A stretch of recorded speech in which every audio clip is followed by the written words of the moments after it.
This is the day that the Lord hath made, and we will rejoice and to be glad in it. Again, welcome again on HGG Radio, Higher Ground Gospel Radio Station. We're here every Friday at 5:30 p.m. And I'm just looking forward to having a conversation here today. I think we'll be very interested and engaging, insightful. Might turn somebody off, it might turn you on, but we'll find out as we go. As we go on, right? And so we have Ingrid again is on, one of our hosts in the program here, as you know. And then we also have Michelle. So Michelle's just going to tell us a little bit about herself and how those that have issues. She has a program, Lady Behind the Wig, but she'll tell you a little bit about that and how you can get a hold of her for further conversation. Go ahead, Michelle. Sure. My name is Michelle Walters Johnson, and I am the Lady Behind the Wig. And the reason Lady Behind the Wig is because I do have alopecia. And Lady Behind the Wig, I started out with selling wigs to women with hair loss, but then it became a lot more than that. It became more about mentorship and helping them regaining their confidence back after going through this autoimmune disease and just kind of learning to be that woman again and be able to walk with confidence. But Lady Behind the Wig is not always just about alopecia. Again, there's so many people that are, as they face different life trials, as they've gone through different traumas and different things, whether relationships or whether it's, that stuff through family and childhood. A lot of us, we are just, need encouragement and need guidance. And so that's what Lady Behind the Wig offers.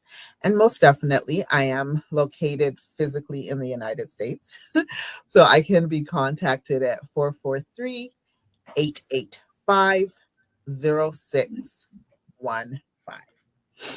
Do you need All right.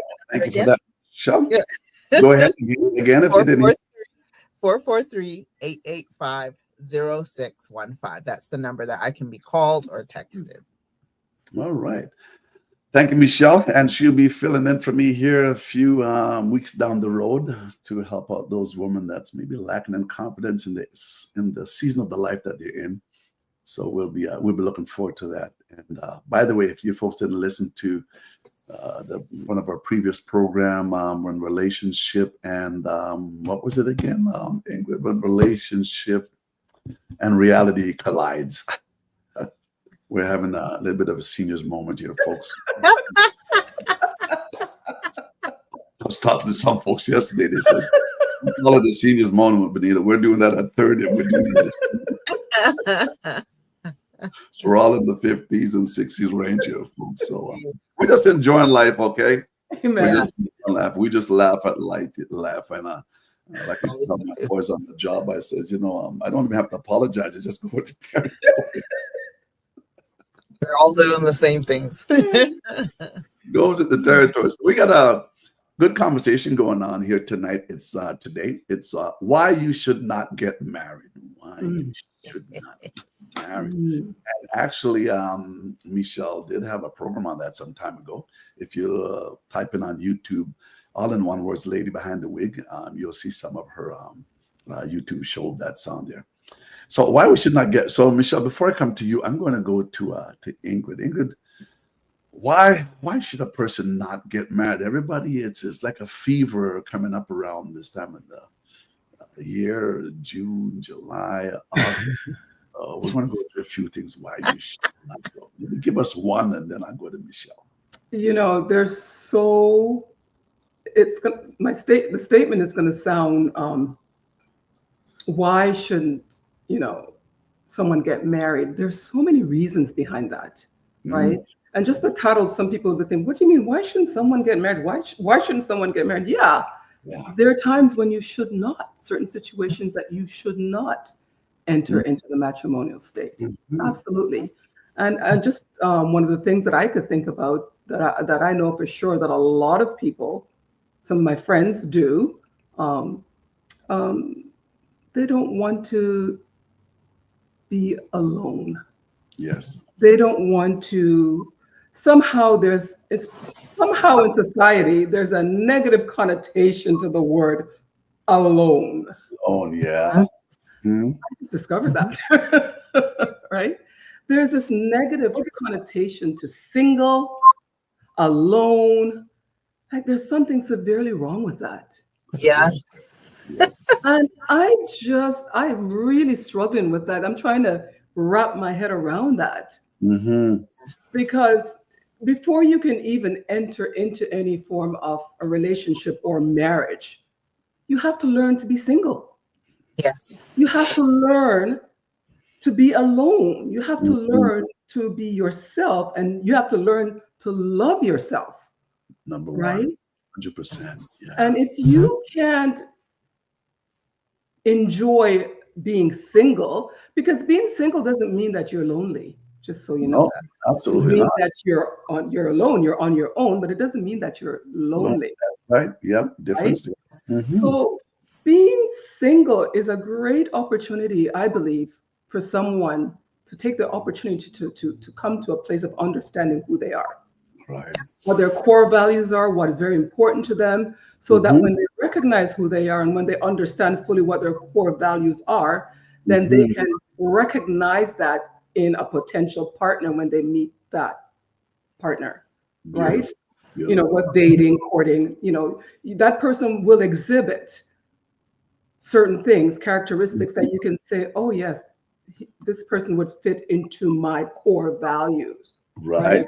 If you haven't taken the time to be by yourself in that single state, because we all started single, let's face it, no one started being married, right? Right.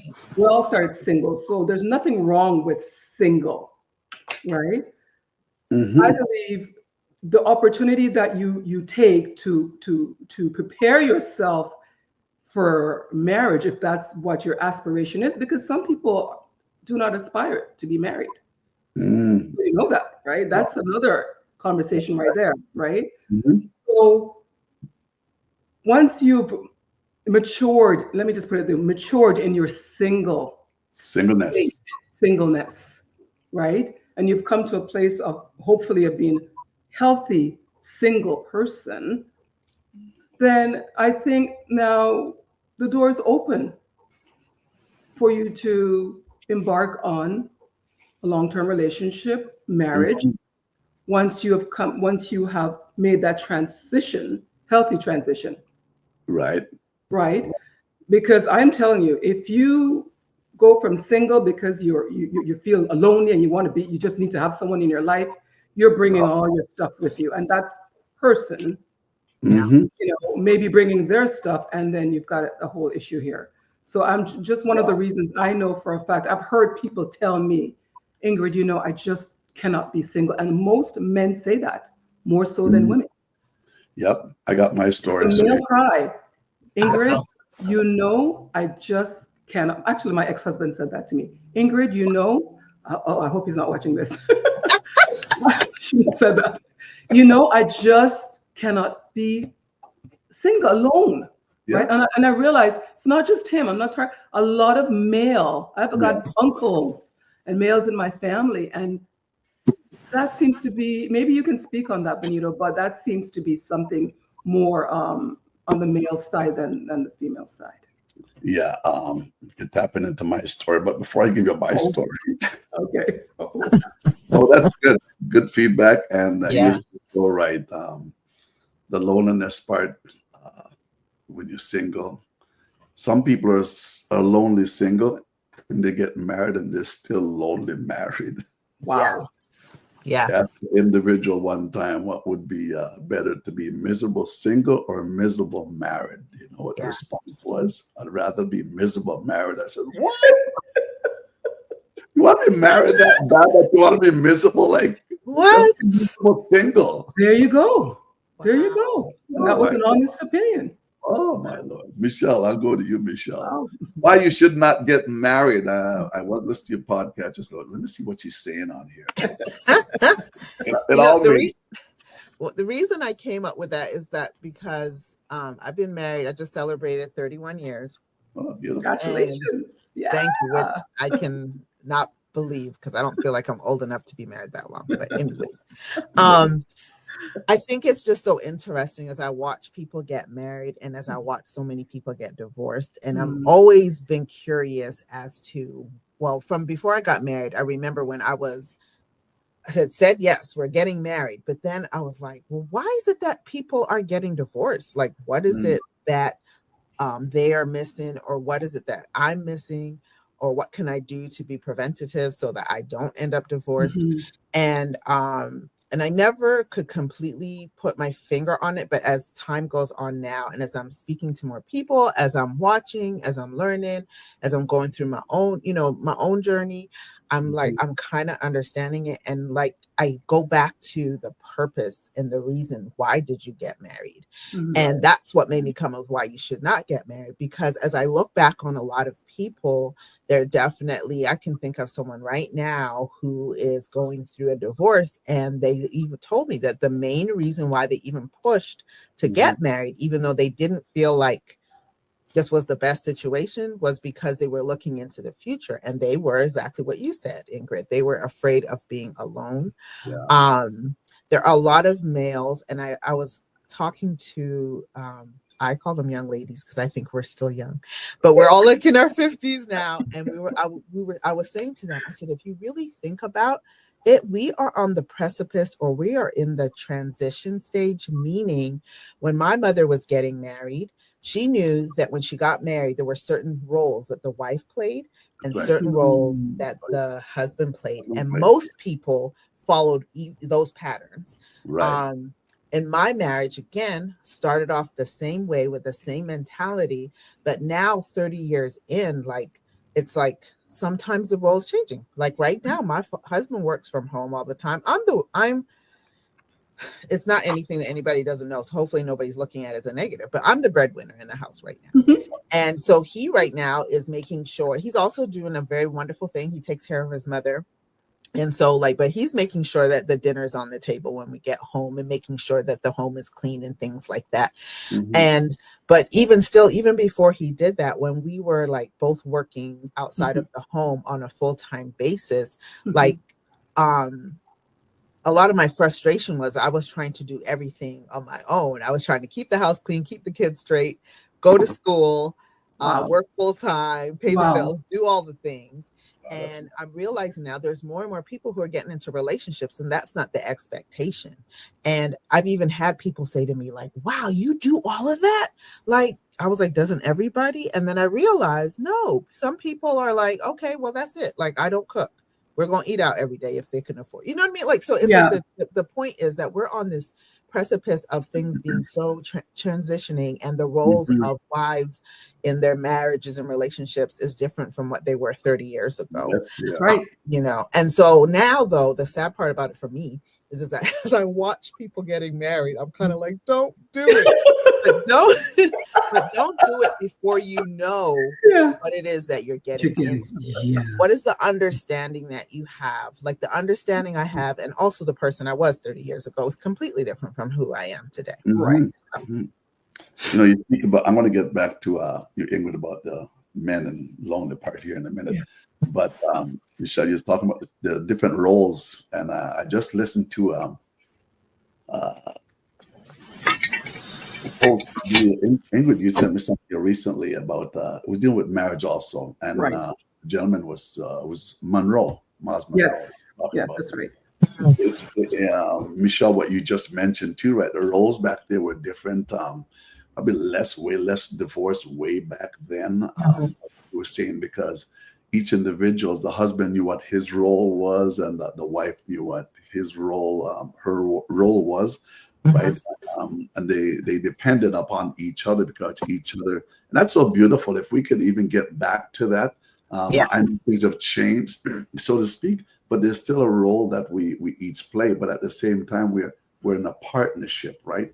If we can Right. have that partnership mindset, as what Miles was saying, everything would just work so much better. But now we're saying, like you're saying, the wives now are making more than the husband, right? But it doesn't cause disconnection within the family, because first of all, you've always have communication. You've obviously understand one another and the needs that's being met. So it doesn't become an issue, but But in some marriages, that's an issue because the English Yeah. program on Power. balance of power, right? Yes. Yeah, because one would be thinking, well, you're making so much, and but anyways, along that line. So the roles are still the same, where a husband responsibility, a wife have a responsibility, but it's a bit different now. But still, we stick to the biblical concept too, right? As husband and Yes. wife and Yes. headship. So going back, Ingrid, talk about loneliness now. Mhm. Uh, I'll confess this online, I guess, but before I get married, it's a confession date here, guys. My wife is not listening.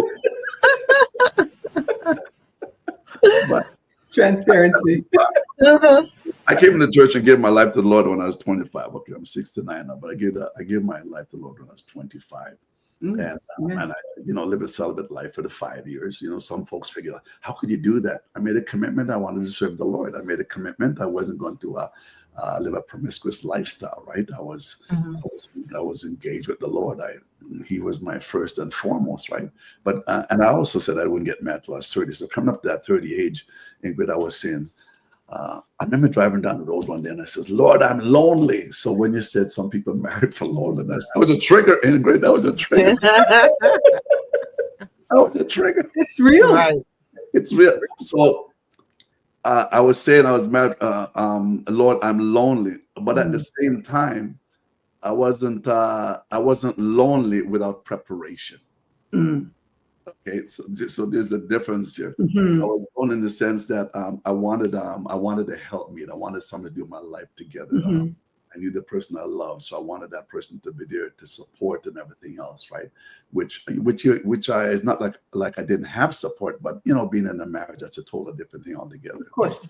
So it wasn't me stepping in to be uh, lonely here and then getting married and still being lonely. Just two different spectrum altogether. But preparation was being made. It was just a time that I felt that it was time to get married now.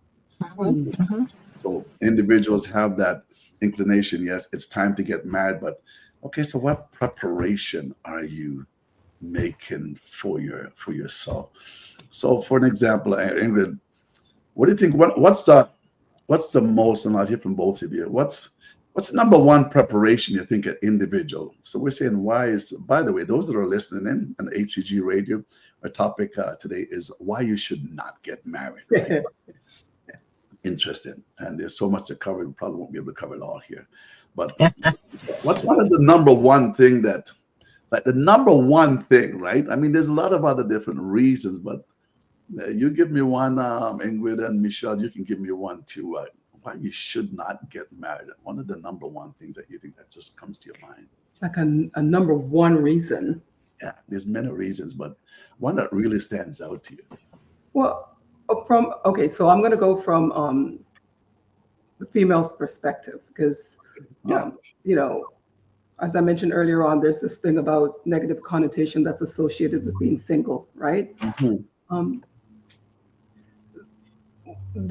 I just believe that, particularly in the church, but also globally outside of the church as well, women feel that more, what's the word that I'm looking for? Once they get married and they're now a married Mhm. Mrs. The word Mrs. Yeah. gives them social status. Yes. I can say it that way, right? Okay. And it's a proud. I know when I heard the pastor say, "I pronounce you now husband and wife. Right. Welcome, Mrs., Mr. and Mrs." And Right. everybody's clapping and all that. It was a celebration of status, Okay. right? And so women, more so than men, women especially if you're in the church as well, because the pressure is there as well. They crave that status, Mm. right? They crave that status of I am Mrs. So and so, right? And you know what? There's nothing wrong with that. No, There's absolutely not. absolutely nothing wrong with that. And rightfully so. You This- should be proud of that status. Mm-hmm. right? And Yes. so I believe a lot of people that I know, because their friends are all getting married, especially the younger people in my family, because my family is quite large. And Mm-hmm. most of the people in my family, like my daughter's age, in their early 30s, they're all married. The kids are all married and started a family, have their Okay. careers. And so, and our family is quite large. It's not a small family, right? And so I think the pressure is on even for the younger people to see that, oh, all their cousins are getting married or their That's friends are getting married, girls, and they're not. mm-hmm. There's a pressure, Mm-hmm. Especially for whether we realize it or not. There's an underlying pressure there, right? And so what some people do is, they don't take the time, girls, young girls, I'm just picking on the ladies right now, yeah. focusing on the ladies right now, to fill that space of being single. And they want to be a part of the group now where everyone is married and the family are married and your friends circle, or work circle. They sometimes may be a little bit hasty in their Mm-hmm. choice of a spouse in order to feel that, to fit in, if I can say it Right. that way, Okay. Okay. right? And I don't believe that that should be one of the underlying reasons for getting married, but I understand it. So you're speaking that you're saying it loud and clear. Social expectations. Yes. I think it's more pressure. You're right. I think it's more pressure on the women Oh, yes. than it is on the And the men men. because they're saying I have a time frame. Okay, Right. as I know of a friend that individual I know was growing up with a girl, and she kept on talking about her time frame, more or Yeah. less, or eggs going to get dried up, and he figured this is not the right thing to do here. Why I should not get married right now? I feel like I'm being pressured because your Yes. time is running out. I gotta love you before your time runs out. Right. I gotta know who you are first before time runs out. Yes. So there would seem like there's a lot of pressure, and the individual basically just end up backing off out of the relationship. But it's interesting. You mentioned about social pressure. Just a little while ago, I actually got a phone call from a wife. She'll be listening to this later on too. But they had a challenge in their relationship, Okay. and she's feeling a certain way, like we do at sometimes, maybe getting ready to go outside the room or whatever. But the husband basically brought the conversation back and asked the question, and I didn't tell her we're doing this program, but he asked her the question, why did you get married? Mm. So this is confirmation, okay? Oh, So wow. then why did you get married? And so basically, we've had conversation with them. So she Wow. at the phone and said, okay, yeah, he's been talking to you, but okay, going back to you, Michelle, I'll stop my story. I thought it was interesting though, right? That's good. Very Yeah, interesting. Oh, yeah. Yeah, Oh, for why that's did- sure. very and that, interesting. that just brought the conversation back together, Hmm. where the individual basically had to, mums was the word, and Yeah. actually start to listen, because Yeah. usually it would be the other way around, right? Yeah. So it Mm. was interesting. Wow. Go ahead, Michelle. So we talk about social expectation. That's pretty high. Uh, Mhm. what else would you consider there? I think, Stop in for my a second. personal opinion, I think you should not get married if you think that getting married is going to save your life. Mm. Meaning Yeah. that meaning that, like, you're young, you're running around, you're just doing this, you're doing whatever you want to do willy-nilly, and now again, it does go back to people putting pressure on you, I believe, a lot of the times, but everyone's Mhm. like, you just need to settle down, you need to, like, find someone good and settle down. There's been a Right. lot of men, but there are women too. So let me say, there's a lot of people Yeah. that they find the good person to settle after they have run through everybody else and done all kind of things. and this is outside of church, but it's definitely in church. I've seen it in church too. Oh Then yeah. they pick the person that they're like, I've been with this person and dating this person for years and giving them the runaround for years. Then all of a sudden it's like, no, I want to settle down. Now we're like, no, I'm not marrying you. I'm going to marry this person. And a lot of times what I'm seeing is they're saying, let me marry that person because that person is going to either take care of me, or or maybe they're bringing a certain amount of money to the table, things like that. Now, these are all things that need to be considered, that should enhance your marriage. But I always wonder, like, as far as the ability to last, because like we were talking earlier, what about a partnership? So yes, I may bring this many things and you may bring something totally different, and together we're building a life together, and that works. But don't come in with the mentality of, well, if I'm married to this person, she can save me. She can help me get my stuff together. I don't really love her. I really don't want to build a life with her, but this looks good on paper. Because what I find is down the road, it is the situation when you've got children, you've got all these things, and then you start going through life's challenges, the ups and downs. I mean, I've seen marriages fall apart where it's just, I don't know how they got together exactly, to be honest, but I've seen marriages fall apart because the wife got deathly ill and the husband was like, I'm not taking care of her, and gone. And I'm sitting here like, so what was it in your mind that you thought like you were doing?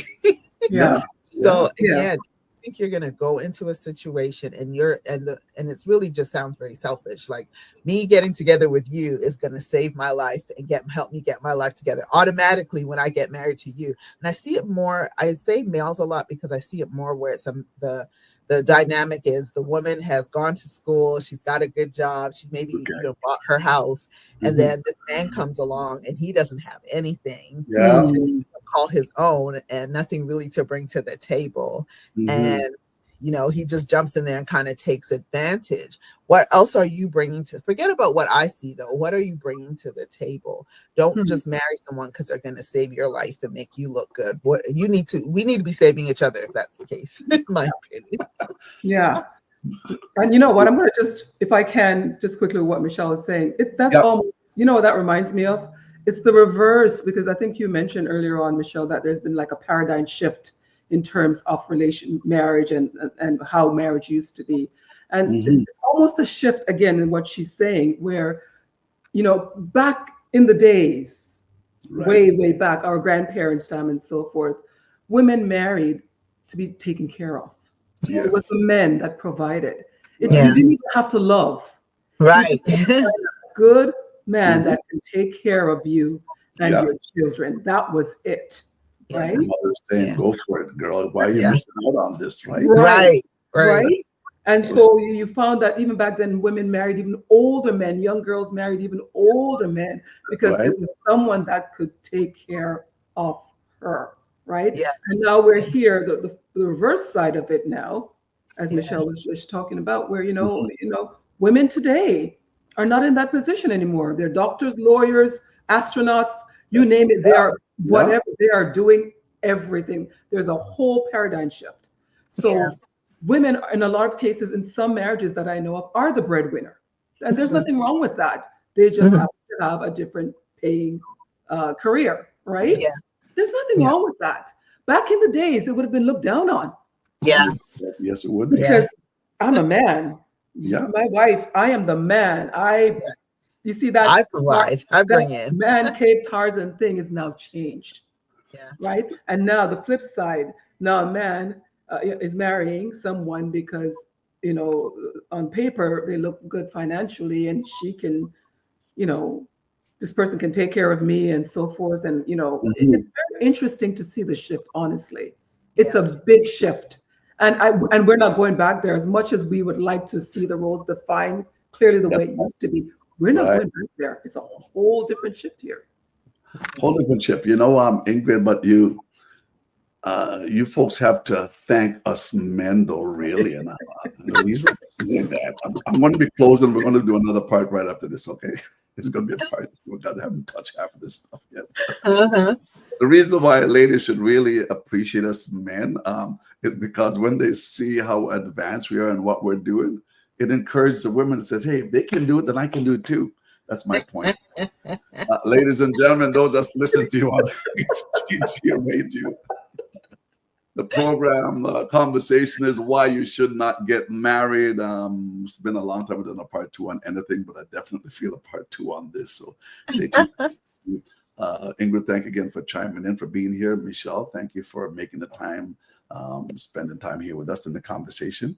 And we will connect with you folks again here in the very near future. God bless. We'll talk soon. By the way, subscribe if you like the program, share with a friend, a family, and if they find it interesting, there's also a number that you can get a hold of, 825-343-4486. That's HGG Radio. God bless and have a wonderful day, evening, night, wherever you may be.